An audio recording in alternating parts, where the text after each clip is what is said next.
অনেক দূরের এক ছোট্ট গ্রামে থাকত লিজা, এক চঞ্চল আর কৌতূহলী মেয়ে। লিজা ফুল খুব ভালোবাসত। তার বাড়ির পেছনে ছিল এক প্রাচীন জঙ্গল। দূরের এক সুন্দর বনে ছিল একটি রঙিন ফুলের বাগান। সেখানে থাকত এক দয়ালু ফুলের পরী, তার নাম ছিল পরী ময়ূরী। একদিন লিজা জঙ্গলে হাঁটতে হাঁটতে একটা রহস্যময় বাগানে ঢুকে পড়ল। বাগানটা ছিল যেন রঙিন স্বপ্নের মতো, নীল, গোলাপি, হলুদ, বেগুনি ফুলে ভরা। হঠাৎ একটা সাদা ফুল দেখতে পেল, গন্ধরাজ। সে কখনো এত সুন্দর ফুল দেখেনি। ফুলটার চারপাশে নরম আলো জ্বলছে। লিজা হাত বাড়ালেই একটা আলো ঝলকে উঠল। সামনে এসে দাঁড়ায় পরী ময়ূরী।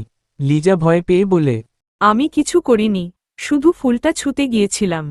পরী ময়ূরী হেসে বলল, ভয় পেও না, এই ফুলটা জাদুর ফুল। শুধু সৎ মন যাদের, তারাই এটা ছুঁতে পারে।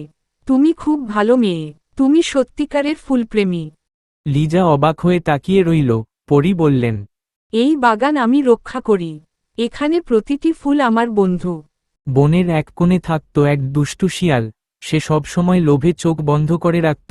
একদিন সে শুনল, ফুলের বাগানে এক জাদুর ফুল আছে, যেটা ছুলেই সব ইচ্ছা পূরণ হয়। শিয়াল ঠিক করল ফুলটা চুরি করবে। রাতে সে বাগানে ঢুকে গন্ধরাজ ফুল তুলতে গেল। ঠিক তখনই ঝা করে আলো উঠল, বাতাসে ভয়ানক আওয়াজ। শিয়াল হতভম্ব, তার শরীর ধীরে ধীরে পাথরে পরিণত হতে লাগল। পরী এসে বললেন, লোভী মন ফুলের ছাও পায় না।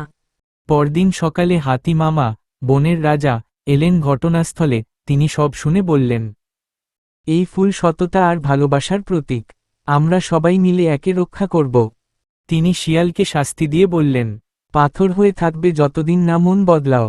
ফুলের পরী লিজাকে একটা ছোট জাদুর ফুল উপহার দিলেন। পরী বললেন, যদি কখনো মন খারাপ হয়, এই ফুলে কথা বলো। এটা তোমার বন্ধু। লিজা প্রতিদিন স্কুল শেষে বাগানে এসে খেলত, পরীর সঙ্গে গল্প করত, ফুলেদের পানি দিত।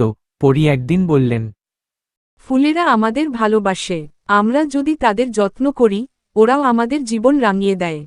ফুলের বাগান আবারও আনন্দে ভরে উঠল। পরী, লিজা আর ফুলেরা একসাথে কাটালো সুন্দর দিন। আর দুষ্ট শিয়াল পাথরের মূর্তি হয়ে শিখল, লোভ নয়, ভালোবাসা জয় করে সবকিছু।